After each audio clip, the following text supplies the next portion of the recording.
Yeah, sure. So my name, as Lashanti already introduced me, is Ayumi Kuramae. Okay, so as Lashanti already introduced me, my name is Ayumi Kuramae. I live and work on Saba, which is a tiny little Caribbean island. You can barely see us in our world map, but we are a very interesting island. And I work for this organization called Saba Conservation Foundation. And within this organization, there's a small unit called the Saba Bank Management Unit. And I work mostly in that small unit because it covers the Saba Bank National Park. And that all falls under the exclusive economic zone of the Dutch Kingdom. Nice. And what is your title at your organization? Okay, so my official title would be the Science Coordinator working for the Saba Conservation Foundation. Awesome. So, can you tell us a little bit about yourself and how you got to this role that you're in today? Did you always know that you wanted to work in marine protected areas? To be honest, very honest, no. My first choice, as a kid, you always start with greater ideas. You look up to your family. So first, it started off as becoming an orthodontist. Then, yeah, completely different field. Still biology, but not marine biology. Then I got interested in graphic design. Wow.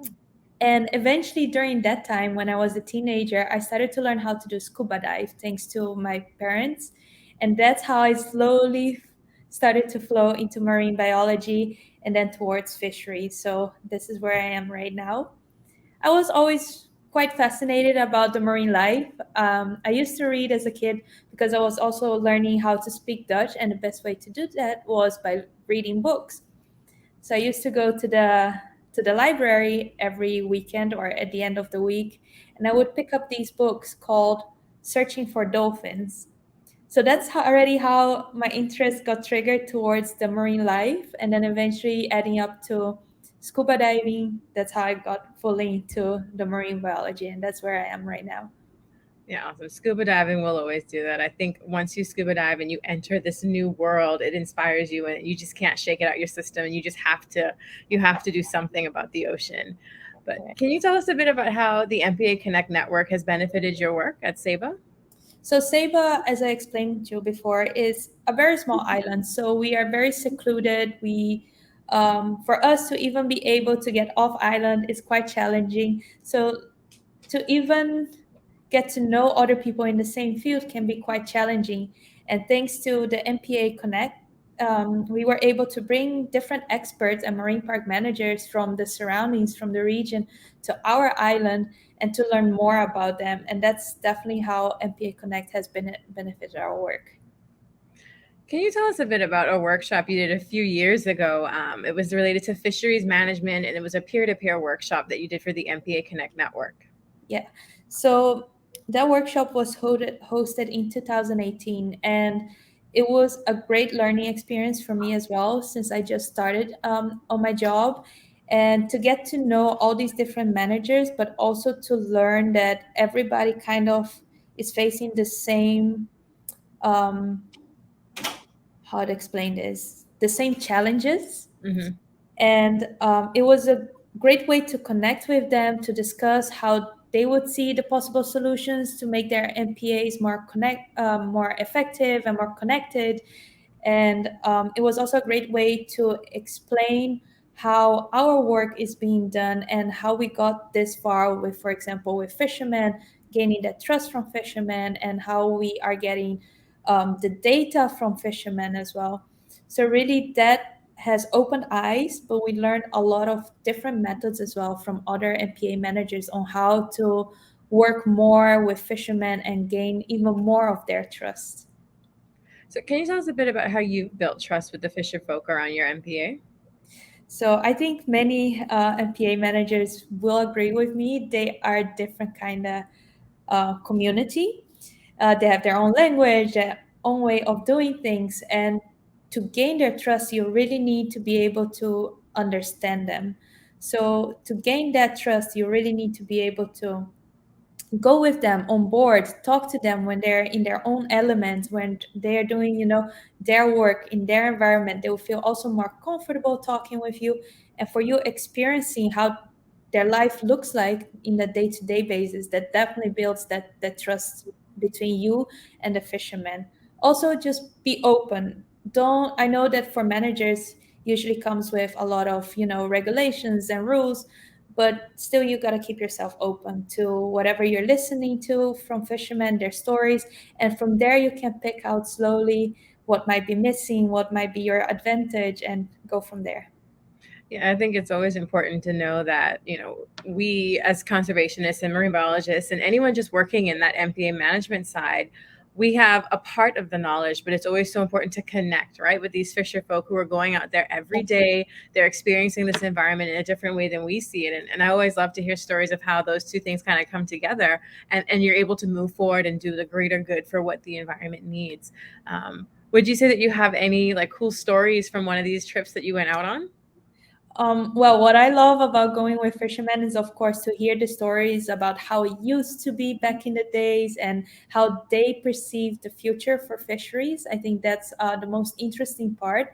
But also, they experience the environment, like you said, so differently, and they can point out at things that you usually, as a marine park managers, would never pay attention to. Those little details, like if they see a fish swimming and they can see ripples on the water, they can already tell you, like, oh, I can see that it's this fish by the way it's swimming, by the way it's jumping. And those are small things you learn really by going with the fisherman. And I think that's super interesting. And of course, um, you get to see other animals that you usually wouldn't pay attention to. So, for example, different crabs, especially small animals, especially those that get trapped in the buoys or ropes and they come on board, and you're like, oh, okay, yeah, this is super interesting. I would have never paid attention to. Yeah. How would you say, for people who other MPA managers who may not be able to get out on some of these boats with the fisher folk, would you have any suggestions on maybe ways that they can still maybe connect with these fisher folk? I'd say here in the Caribbean, grab a beer, go to a bar, and talk to them. They're Definitely. happy to, you know, um, I think most of the fishermen are quite open. You just need to catch them at the right moment and just be open to the conversation. Just listen. By listening, you can learn a lot from those fishermen, definitely. I've always found that it's also so important to be consistent, right? Like instead of just saying, "Oh, we need information to do something in particular for like a project or something," right? And you just only go to them when you need things. It never fosters a good relationship. So it's always so important to just be consistent and build this relationship throughout the years, just because it'll always end up making for better MPA management, right? Yes. No, you're very right. I agree with that. That's why we also have a monitoring program where we go every day to check the fishermen. So basically, you collect the data, but at the same time, you talk to them. And just by asking, "Hey, how are you? How was your day? Did you have a good catch? If not, why?" Spend a little bit more time. Don't come only for the data, like you said. We come only for, oh, we need this, and then there's no feedback. And I think the feedback, the consistent feedback is very important. Definitely. I agree with you. Oh, I love that. I think daily monitoring programs are really good. So I was told that you have a very well manicured online presence when it comes to conveying things in the marine world. Can you tell us a bit about how you got into even joining on with sponsorships and just getting the social media aspect of the marine world on there? Right. So I figured that would have been the best way for Saba to be more exposed since, well, you can barely see us on a world map, right? And nowadays, people are so much more connected through social media. And I figured that would have been the best way to connect. um, yeah, I think it's also very interesting for the public to have a visual idea of what you're actually doing. So fisheries management, it's quite broad. And if you actually show what fisheries management actually is, it is maybe not it isn't only, for example, measuring fish, talking to fishermen. There's so much more around it. For example, removing ghost traps, and many people don't really have a good idea of what a ghost trap looks like. So together with my team, we really try to make videos from that or pictures and make sure we put it out there for people to start understanding more what kind of work we are actually doing. So, what would be your top tips for an MPA manager who wants to build this online presence? Okay, so consistency, like you said, very important. Um, Start to think about, if you think about fisheries management or a certain concept or term, what do you picture in front of you? And if that's what you picture in front of you, go ahead, go outside into the field and try to get that picture to show to the public and make it a little bit more personal. Because if it's too theoretical, too with too many different difficult terms, then it's going to be also very difficult for the public to understand. So you want to keep it simple for sure and easy to understand, because that's what's going to catch most people's attention. I love how you said that, like picture it in your mind. Like when you think of fisheries management, what do you see? And then go out there and try to capture that image. Because I feel a lot of times when MPA managers who have like pretty much like no communications experience, all you think is just take a picture, take a picture, take a picture. But it really, a picture is nothing without a vision, right? Like what message are you trying to convey? And so that was a really great way to put that. I really liked that. Um, but so what would, as far as being in the MPA Connect network, what are some of the things besides raising the profile of Saba would you say has benefited you from being involved? Well, MPA Connect for me, it's this great network of a lot of experts, and sharing knowledge is the most important thing. And I think that's what MPA Connect is so important for us.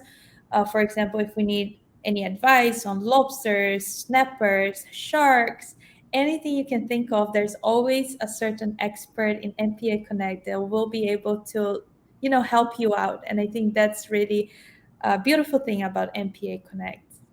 So I'm going to put you on the spot. Can you give an example of a time where you needed to use the network to reach one of these experts on a particular issue or challenge? Yes, so especially nowadays, since we're dealing with the stony coral tissue loss disease, Yes. we are still fairly new to it. So definitely reaching out to MPA Connect managers, for example, Emma Doyle, she was able to refer me to another expert who is really knowledgeable about how to recognize it, how to treat it, how to prevent it might spread a little further. And definitely that's definitely one of the times that we use that connection, yeah, of Awesome. experts. Yeah, that's a great example, especially like you said, that's such a relevant issue. I think a lot of the Caribbean is already facing stony coral tissue loss disease, or it's coming, right? Because this is spreading so fast. So being in this network of communication that's maybe a little bit faster than disease, we may be able to find the cure before it wipes out, most of the coral in the Yeah, Caribbean. So definitely a great way to use the network. And because I also benefited from the MPA Connect network, so it's really great to hear other people's stories about it.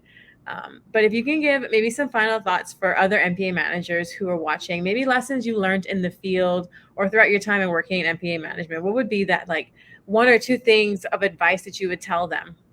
okay, so this is also what I tell most of my students, and this is something I've learned through the years. I've been here for 4 years, and um, cultures are different, and my mentality from the start until now was definitely more focused on to plan, plan, plan, plan.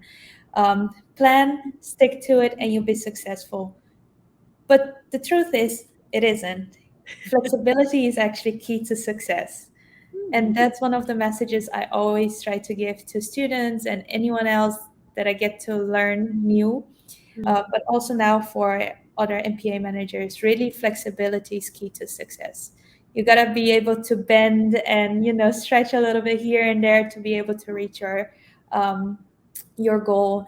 And definitely don't be afraid to make a bigger turn, to reach your goal. Sometimes you got to go, maybe more steps can be more successful than, one straight line.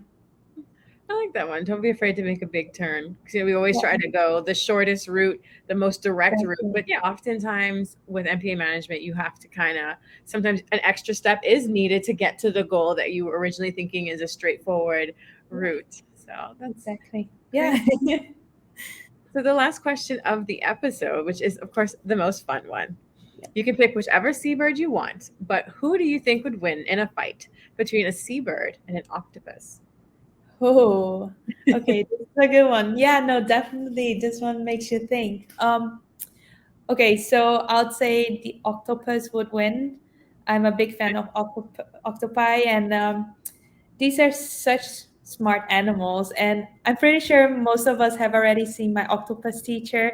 And there's this beautiful scene where an octopus is trying to defend itself from a shark, and it learns how to use shells to, cover itself, to camouflage, and then it actually even crawls on top of the shark. And I think that's an ability that, not many marine animals have, to think that way. So Yeah. that's why I'd say, an octopus would definitely win.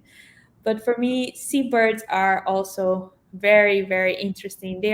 Each one, every one of them is smart in their own way. So it depends on the setting too, right? Yes, I have heard many of the. Environment. Well, it depends. Are they on land? Are they in the water? Like, where's this octopus exactly? But I feel like the octopus, yeah, whether you're on land or in the water, it's still like fair advantage of a bird because Yeah, some birds even dive, right? So maybe they can take on an octopus in yeah, the for water. But sure. I find, for example, frigate birds, they are super interesting. They're so how maneuverable in the sky as well. I mean, put an octopus in the sky and it wouldn't work, right? So it really depends on which element and which setting we're talking about. But for me, really, the octopus would win. Yes. because it does have that adaptability or that flexibility, like you were saying, you have to have Yeah. with your plan, right? If Exactly. it's working in the beginning, you may need to adjust and try something different to get to Yeah, get to that yeah. goal. I'm pretty sure frigate birds have the ability to do so. I mean, they are kleptomaniacs, I think, if I'm correct the term. They love to steal stuff. That's one way to adapt to your environment, because they can't touch water, and by stealing other birds' food, that's also one way to become more smart in their own way. Yeah. Definitely. Well, do you have any final thoughts for our viewers before we head on out? I don't think so. No pressure. No. Well, thank you so much for doing this episode with us. I'm sure all of our viewers who are watching really took a lot of great tips, especially about being on your online presence and really engaging with fisher folk and trying to build that connection. Trying to build that connection, not just by, anytime you have a project, but that consistent relationship building. So thanks so much for joining us on this episode of MPA Connections. No, thank you, and I hope to see you in the future. Definitely. And for our viewers, you can stay up to date on our new episodes by following MPA Connect on Facebook, which is MPAConnect.Caribbean, or on Instagram, MPAConnect_Caribbean. So I will see you guys next time. Thank you. Bye.